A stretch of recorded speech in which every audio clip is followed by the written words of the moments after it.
Friends, स्वागत है आप सभी का निशांत ज्ञान चैनल पे। मैं नितिन उपाध्याय आपका स्वागत करता हूं। आज मैं जो है आप लोगों के सामने भारतीय इतिहास का एक महत्वपूर्ण चैप्टर होता है भारत के गवर्नर जनरल। ठीक है, तो भारत में गवर्नर जनरल की नियुक्ति जो है कब से होती है और कब तक गवर्नर जनरल जो है भारत में राज्य करते हैं कंपनी की तरफ से। आप लोग कंपनी समझ रहे होंगे, ईस्ट इंडिया कंपनी की मैं बात कर रहा हूँ। उसी कंपनी के तहत कितने गवर्नर जनरल भारत पर राज्य करते हैं, उन्हीं के बारे में एक सूचीबद्ध तरीके से आपको मैं पीडीएफ के साथ दूंगा। ठीक है, कुछ लोगों का विचार आया, कुछ दोस्तों का। कल मैंने एक चैप्टर डाला था वीडियो, तो उन्होंने कहा कि भैया पीडीएफ भी हमें चाहिए। तो मैं सोच रहा हूँ कि जो मैं पढ़ाता हूँ उसका पीडीएफ मैं आपको देता रहूँ, जिससे आपको पढ़ने में, उसको रिवाइज करने में दिक्कत ना हो। ठीक है, तो मैं आज से आपको पीडीएफ भी दूंगा। भारतीय इतिहास का जो भी पढ़ाऊँगा उसका पीडीएफ आपको ज़रूर दूंगा। ठीक है, तो समय बर्बाद न करिए। अगर आप चैनल पर नए हैं, चैनल को सब्सक्राइब करके हमसे जुड़ जाइए और बेल आइकन को प्रेस कर लीजिएगा। वीडियो पसंद आए तो वीडियो को लाइक ज़रूर किया करिए, इससे हमें मोटिवेशन मिलता है आपका और अधिक सहयोग करने के लिए। ठीक है, तो चलिए शुरू करते हैं भारत के गवर्नर जनरल के बारे में सूचीबद्ध तरीके से, धमाकेदार अंदाज में। और जो इम्पोर्टेंट होंगे मैं उन्हें टिक करता जाऊंगा, आप पढ़ते जाइएगा, मज़ा बहुत आएगा सेशन में। चलिए शुरू करते हैं। सबसे पहले आते हैं भारत के गवर्नर जनरल। तो सबसे पहले मैं बात करता हूँ रॉबर्ट क्लाइव की। तो रॉबर्ट क्लाइव भारत में गवर्नर जनरल बनकर कब आते हैं? तो आते हैं 1757 ईस्वी में। 1757 ईस्वी में रॉबर्ट क्लाइव भारत के गवर्नर जनरल बनकर आते हैं। अब इनके बारे में जो महत्वपूर्ण तथ्य है उस स्लाइड में लिख दिया गया है। क्लाइव जो है बंगाल के प्रथम गवर्नर जनरल थे। क्लाइव जो है बंगाल के प्रथम गवर्नर जनरल थे। ठीक है, अवध के नवाब शुजाउद्दौला एवं मुगल बादशाह शाह आलम द्वितीय के बीच इलाहाबाद की संधि रॉबर्ट क्लाइव करते हैं। ठीक है, तो बक्सर का युद्ध जो 1764 में हुआ था, उसके बाद जो दो संधियां हुई थी शुजाउद्दौला और मुगल बादशाह शाह आलम द्वितीय के बीच, तो उस किसने किया था? रॉबर्ट क्लाइव ने ही तो किया था। और फिर एक पॉइंट लिखा गया है बक्सर का युद्ध। बक्सर का युद्ध मैं एक वीडियो आपको दिया हूँ, प्लासी से लेकर बक्सर के युद्ध तक का सफ़र के नाम से एक वीडियो गया है, आप उसे देख लीजिएगा। तो बक्सर का युद्ध जो 1764 में लड़ा गया था, 23 अक्टूबर 1764 ईस्वी को बक्सर का जो युद्ध जो लड़ा गया था, वह जो है रॉबर्ट क्लाइव के ही शासनकाल में लड़ा गया था। ठीक है, आगे चलते हैं। अगला है वारेन हेस्टिंग्स। जो महत्वपूर्ण तथ्य है वही लिखा गया है, फालतू की बातें नहीं लिखी गई हैं। वारेन हेस्टिंग्स अब क्या होते हैं? वारेन हेस्टिंग्स के बारे में कुछ जानकारी है। 1772 से 1785 ईस्वी तक ये जो है भारत कंपनी की तरफ से गवर्नर जनरल होते हैं। इसे जो है भारत में न्यायिक सेवा का जन्मदाता माना जाता है। भारत में न्यायिक सेवा का जन्मदाता वारेन हेस्टिंग्स को माना जाता है। क्यों माना जाता है?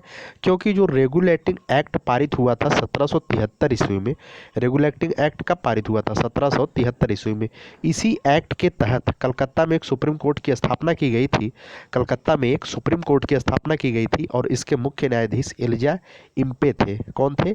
एलिजा इम्पे थे। 1773 के तहत जो कलकत्ता में सुप्रीम कोर्ट की स्थापना की गई थी, उसके प्रथम मुख्य न्यायमूर्ति एलिजा इम्पे थे। तो इनके ही शासनकाल में सुप्रीम कोर्ट की स्थापना होती है, इसीलिए जो है वारेन हेस्टिंग्स को न्यायिक सेवा का जन्मदाता माना जाता है। ठीक है, और एक पॉइंट लिखा गया है 1781 में कलकत्ता में मुस्लिम शिक्षा के लिए प्रथम मदरसा स्थापित किसने किया था? वारेन हेस्टिंग्स ने किया था। ठीक है, अगली स्लाइड पर चलते हैं। अगली स्लाइड पर है, यह पहला गवर्नर था इंग्लैंड वापस जाने के बाद, जिसके इंग्लैंड वापस जाने के बाद महाभियोग चलाया गया था, इसके ऊपर महाभियोग चलाया गया था। ठीक है, और 1784 में एक पॉइंट और याद रखिएगा, 1784 में विलियम जोन्स के साथ मिलकर the Asiatic Society of Bengal की स्थापना किसने की थी? तो वारेन हेस्टिंग्स की थी। किसने की थी? वारेन हेस्टिंग्स ने 1784 में विलियम जोन्स के साथ मिलकर एशियाटिक सोसाइटी ऑफ बंगाल की स्थापना की थी।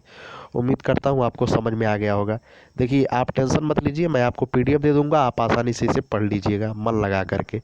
उसके बाद आते हैं भैया लॉर्ड कॉर्नवालिस, जिसका मैं उत्तर प्रदेश स्पेशल इस समय जो है डेली वीडियो देता हूँ उत्तर प्रदेश स्पेशल के 20 महत्वपूर्ण क्वेश्चन को। तो उत्तर प्रदेश स्पेशल में एक क्वेश्चन मैं जरूर देता हूँ, कभी न कभी दिया हूँ, कि लॉर्ड कॉर्नवालिस की मृत्यु जो हुई थी वो उत्तर प्रदेश के गाजीपुर में हुई थी। ध्यान रखिएगा, लॉर्ड कॉर्नवालिस की जो मृत्यु हुई थी उत्तर प्रदेश के गाजीपुर में हुई थी और उनका कब्र वहीं पर है। कहाँ है? गाजीपुर में है। ठीक है, सॉरी, लॉर्ड कॉर्नवालिस जो है, इन्हें जो है भारत में सिविल सेवा का जनक माना जाता है। क्या माना जाता है? भारत में सिविल सेवा का जनक माना जाता है लॉर्ड कॉर्नवालिस को। और दूसरा पॉइंट है 1773 में बंगाल, बिहार और उड़ीसा में अस्थाई बंदोबस्त। देखिए, भूमि सुधार, अंग्रेजों के शासनकाल में जो भूमि संबंधी व्यवस्थाएं थी उसके बारे में मेरा सेपरेट वीडियो जाएगा।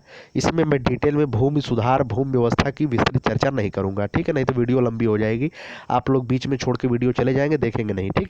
तो 1773 में बंगाल, बिहार और उड़ीसा में अस्थाई बंदोबस्त की व्यवस्था लॉर्ड कॉर्नवालिस ने लागू किया था। आगे है, कॉर्नवालिस की मृत्यु कहाँ होती है? तो मैंने अभी बताया, उत्तर प्रदेश के गाजीपुर में होती है और यहीं पर जो है इनकी कब्र बनती है, ठीक है। अगली स्लाइड पर चलते हैं। आगे कौन आते हैं? Sir John Shore. ये जो है 1793 से लेकर के 98 तक भारत में गवर्नर जनरल के पद पर रहते हैं। इनके समय में एक ही महत्वपूर्ण घटना घटी थी, जो थी इनके समय में 1795 में निजाम तथा मराठों के बीच खेड़ा की लड़ाई होती है, ठीक है। तो इनके समय में केवल एक ही महत्वपूर्ण घटना घटित होती है, वो क्या होती है? निजाम और मराठों के बीच खेड़ा की लड़ाई 1795 में होती है, ठीक है। आगे है लॉर्ड वेलेजली। इनके बारे में कुछ ज़्यादा इम्पॉर्टेंट है, याद रखिएगा। ए इम्पॉर्टेंट, जो इम्पॉर्टेंट है मैं इम्पॉर्टेंट लगा दे रहा हूँ, तो जो ए है तो ए इम्पॉर्टेंट आप लगा लीजिएगा। लॉर्ड वेलेजली के बारे में जानना क्या है कि पहला है भारतीय राज्यों को अंग्रेजी परिधि में लाने के लिए। देखिए, इसका मतलब समझिए, भारतीय राज्यों को अपने कंपनी के अंदर लाने के लिए, मतलब अपने में मिलाने के लिए इन्होंने एक नीति अपनाई जिसे कहा सहायक संधि प्रणाली। तो क्वेश्चन आता है, सहायक संधि प्रणाली का निर्माण किसने किया, प्रयोग किसने किया? तो लॉर्ड वेलेजली ने किया था, ठीक है। तो सहायक संधि स्वीकार करने वाले राज्य कौन कौन से थे, इससे भी क्वेश्चन आते हैं। तो सहायक संधि स्वीकार करने वाला पहला राज्य जो था वो था हैदराबाद 1798 में, दूसरा था मैसूर 1799 में, तीसरा था तंजौर जो है अक्टूबर 1799 में, अवध था 1801 में, पेशवा था दिसंबर 1801 में, बरार एवं भोसले जो है दिसंबर 1803 में, सिंधिया जो है 1804 में। सहायक संधि स्वीकार करने वाले राज्य होते हैं, ठीक है। तो ये सभी ओवरऑल आप पढ़ लीजिएगा अच्छे से, और एक दो बार आप दिमाग में लगाएंगे ना तो याद हो जाएगा ये सब। तो सहायक संधि नीति अपनाने वाला कौन था? लॉर्ड वेलेजली थे। कौन थे? Lord Wellesley. अगली स्लाइड पर चलते हैं। लॉर्ड वेलेजली के बारे में कुछ और इम्पोर्टेंट फैक्ट है कि 1800 में कलकत्ता में फोर्ट विलियम कॉलेज की स्थापना इन्हीं के शासनकाल में होती है, लॉर्ड वेलेजली के शासनकाल में, ठीक है। तो और 1802 में पेशवा बाजीराव द्वितीय के साथ बेसिन की संधि इन्हीं के शासनकाल में होती है, और यही करते हैं, पेशवा बाजीराव द्वितीय के साथ बेसिन की संधि लॉर्ड वेलेजली करते हैं। कब? 1802 में, ठीक है। अगली स्लाइड पर चलते हैं। अगला स्लाइड है, उसके बाद कौन आते हैं? सर जॉर्ज बार्लो जो है भारत के गवर्नर जनरल बनकर भारत आते हैं। कब आते हैं? 1805 में। 2 साल ही भारत के गवर्नर जनरल रहते हैं। इनके शासनकाल में वेल्लौर का विद्रोह हुआ था, यही महत्वपूर्ण है। वेल्लौर का विद्रोह किसके शासनकाल में हुआ था? सर जॉर्ज बार्लो के शासनकाल में हुआ था, 1806 में हुआ था। यह भारत में होने वाला प्रथम सैनिक विद्रोह था। अब क्वेश्चन आएगा कि भारत में होने वाला प्रथम सैनिक विद्रोह क्या था? तो वेल्लौर का विद्रोह। वेल्लौर का जो विद्रोह था वह भारत में होने वाला प्रथम सैनिक विद्रोह था। यह क्या था? तो यह माथे पर टीका व कानों में बाली न पहनने के लिए हुआ था। मतलब कि सैनिकों को आदेश दे दिया गया कि आप माथे पर टीका नहीं लगा सकते हैं और कान में बाली नहीं पहन सकते हैं। इससे जो है सैनिक नाराज हो गए और वेल्लौर में विद्रोह कर दिए, ठीक है। तो सर जॉर्ज बार्लो के शासनकाल में एक घटना घटित होती है वेल्लौर का विद्रोह। यह भारत में प्रथम सैनिक विद्रोह था, ठीक है। उम्मीद करूंगा कि आपको समझ में आ गया होगा। और एक बात इनके बारे में फैक्ट और है, होलकर के साथ सहायक संधि, होलकर के साथ जो सहायक संधि होती है उसे राजपुर घाट की संधि भी कहा जाता है। कौन करते हैं? सर जॉर्ज बोर्लो करते हैं, ठीक है। तो पढ़ लीजिएगा आप। आपको पीडीएफ, मैं बार बार कह रहा हूँ, आपको पीडीएफ जरूर मिलेगी अब, और पीडीएफ से आप धमाकेदार तरीके से पढ़ाई करेंगे और बेहतरीन तरीके से आप पढ़ाई करेंगे। मेहनत आप करिए, सफलता मेरे ऊपर छोड़ दीजिए, मैं आपको सफल करके दिखाऊंगा। आप केवल मेहनत करिए, हमारे साथ जुड़ जाइए। उसके बाद आते हैं लॉर्ड मिंटो प्रथम। कौन आते हैं? लॉर्ड मिंटो प्रथम। 1807 से 1813 तक ये भारत के गवर्नर जनरल होते हैं। इनके शासनकाल में क्या इंपॉर्टेंट फैक्ट रहते हैं आप देखिए। 1809 में महाराजा रंजीत सिंह के साथ 1809 में महाराजा रंजीत सिंह के साथ अमृतसर की संधि करते हैं। कौन करते हैं? लॉर्ड मिंटो प्रथम करते हैं, ठीक है। और 1813 में चार्टर में जो 1813 में चार्टर एक्ट आया, उसमें जो है शिक्षा पर 1 लाख रुपए खर्च करने का बजट रखा गया। तो शिक्षा पर सर्वप्रथम 1 लाख रुपए का खर्च करने का बजट किसके शासनकाल में रखा गया? तो रखा गया था लॉर्ड मिंटो प्रथम के शासनकाल में। ये महत्वपूर्ण है, ये महत्वपूर्ण है, याद रखिएगा इसे कि शिक्षा पर सबसे पहले 1 लाख रुपए का खर्च का बजट किसके शासनकाल में रखा गया? तो लॉर्ड मिंटो प्रथम के शासनकाल में। और किस एक्ट के माध्यम से? तो 1813 में चार्टर एक्ट के माध्यम से, ठीक है। आगे है भारत के गवर्नर जनरल के बाद अब आगे आगे आते हैं लॉर्ड हेस्टिंग्स। कौन आते हैं? Lord Hastings. 1813 से 23 तक, तो मतलब 10 साल जो है भारत के गवर्नर जनरल रहते हैं। तो इनके शासनकाल में होता क्या है? अंग्रेज नेपाल युद्ध होता है। अंग्रेज नेपाल युद्ध होता है 1814 से 16 के बीच, और संगोली की संधि होती है, ठीक है। तो अंग्रेज नेपाल युद्ध किसके शासनकाल में होता है? लॉर्ड हेस्टिंग्स के शासनकाल में होता है। और संगोली की संधि इन्हीं के शासनकाल में होता है। अब एक होता है रैयतवाड़ी की व्यवस्था। ये जो है भूमि सुधार से संबंधित है, भूमि के मतलब लगान से संबंधित है रैयतवाड़ी व्यवस्था। इसे मैं सेपरेट वीडियो में बार बार बता रहा हूँ कि भूमि के जितने भी सुधार हुए हैं, क्या क्या भूमि व्यवस्था है, अस्थाई बंदोबस्त व्यवस्था, महालवाड़ी व्यवस्था, ये सब जो व्यवस्था चली है उसके बारे में मैं आपको सेपरेट वीडियो दूंगा। तो मद्रास में टॉमस मुनरो के द्वारा रैयतवाड़ी व्यवस्था जो लागू की गई थी, वो लागू की गई थी लॉर्ड हेस्टिंग्स के शासनकाल में, ठीक है। तो उम्मीद करता हूँ आपको समझ में आ गया होगा। आगे है लॉर्ड एम्सहर्स्ट। इसे याद रखिएगा, लॉर्ड एम्सहर्स्ट, ठीक है। इनके शासनकाल में क्या घटनाएं घटित होती है? 1823 से 28 तक के भारत के गवर्नर जनरल रहते हैं। तो इनके शासनकाल में घटना घटित होती है, प्रथम आंग्ल बर्मा युद्ध होता है। प्रथम आंग्ल बर्मा युद्ध 1824 से 28 के बीच होता है, और लॉर्ड एम हर्ट्स के शासनकाल में होता है। और इनके शासनकाल में घटना और घटित होती है। इनके शासनकाल में 1824 में बैरकपुर छावनी में सैनिक विद्रोह होता है। बैरकपुर छावनी में सैनिक विद्रोह होता है, वही बैरकपुर छावनी जिसमें 1857 की क्रांति का प्रथम सैनिक विद्रोह हुआ था, ठीक है। तो 1857 की क्रांति का सैनिक विद्रोह प्रथम बैरकपुर छावनी में हुआ था। वही बैरकपुर छावनी में एक बार उससे पहले भी सैनिक विद्रोह हो चुका था 1824 में। और क्यों हुआ था? क्योंकि वहाँ पर सैनिकों को तिलक लगाना मना कर दिया गया था, ठीक है। तो सैनिक जो है अगर हिंदू है तिलक जरूर लगाएंगे, अगर उन्हें मना कर दिया गया तो नाराज हो गया, 1824 में और विद्रोह कर दिए, ठीक है।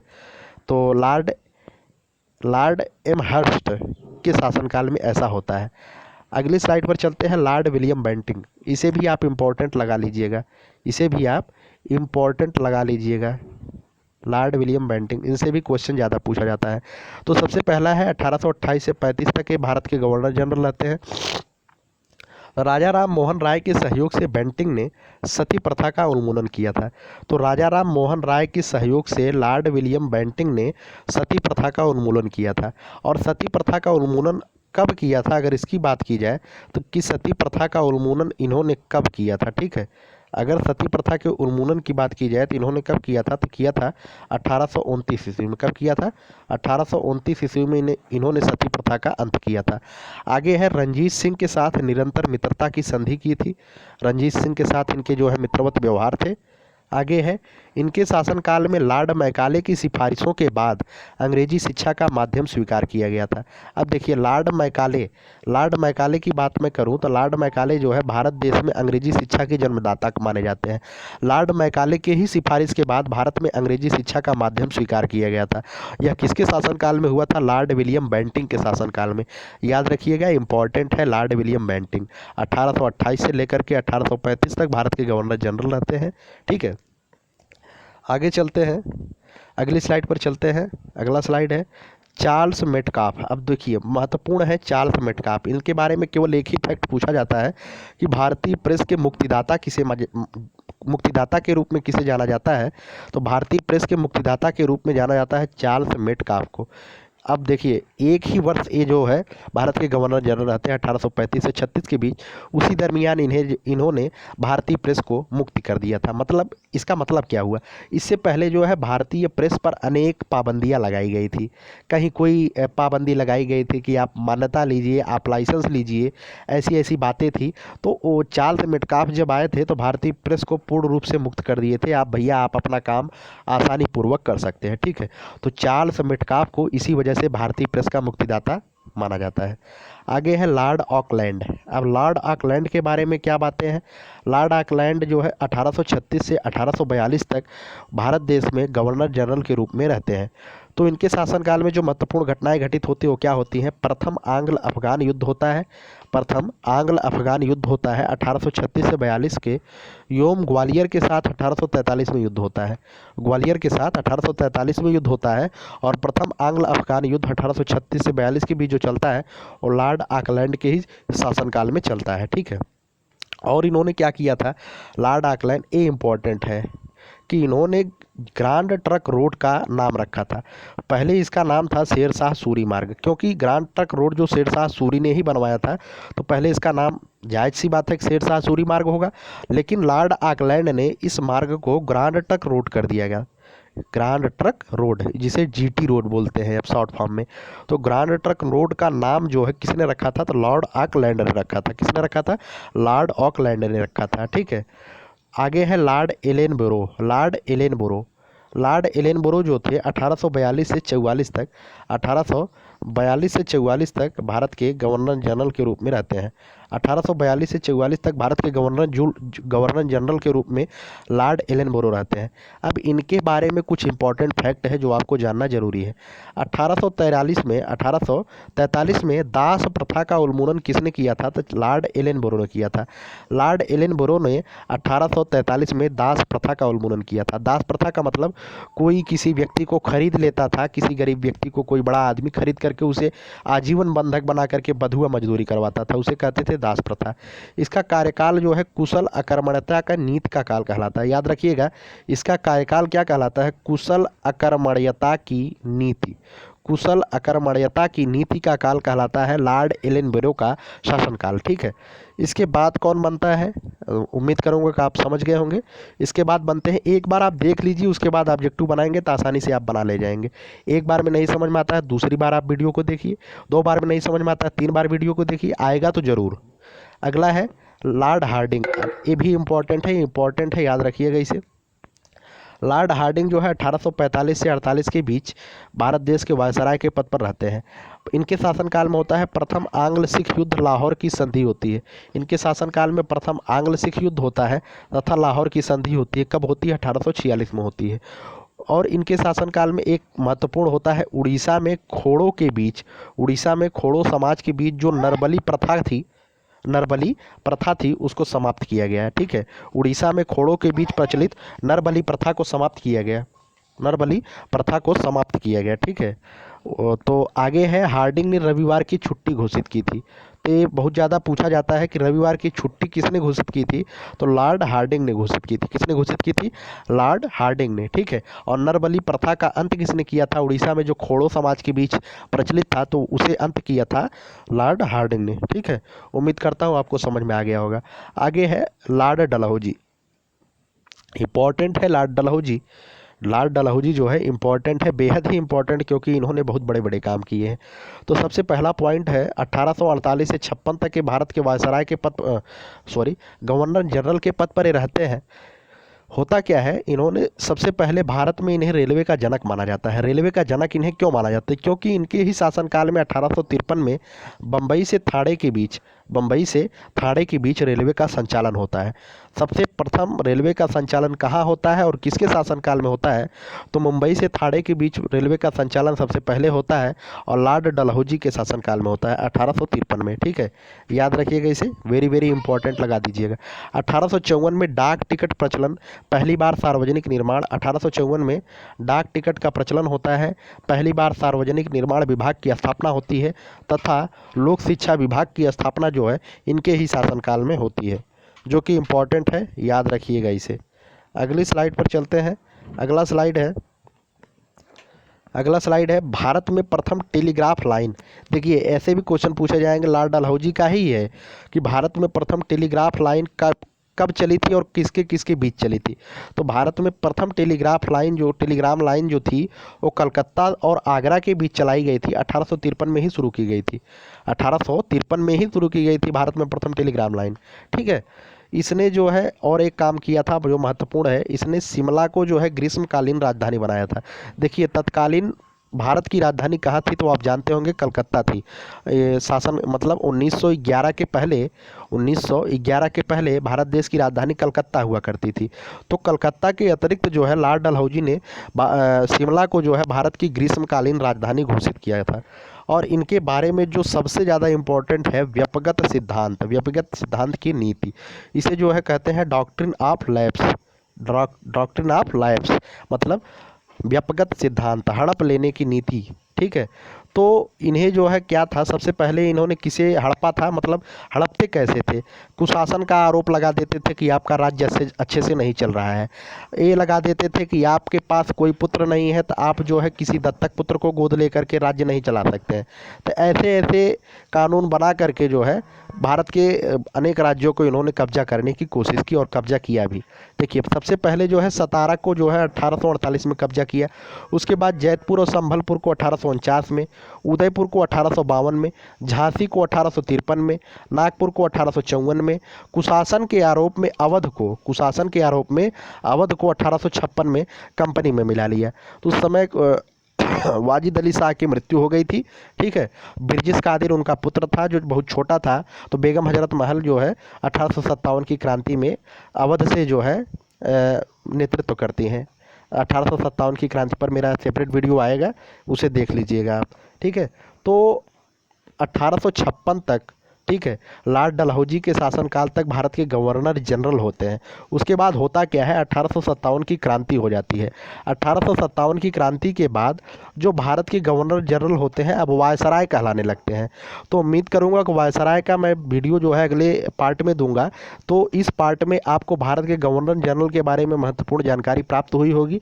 अगर आपको अच्छा लगा हो वीडियो तो वीडियो को लाइक करिएगा। चैनल पर नए हैं तो मैं बार बार आग्रह कर रहा हूँ, चैनल को सब्सक्राइब जरूर करिएगा। वीडियो को दूसरे तक पहुंचाने के लिए शेयर जरूर कर दीजिएगा।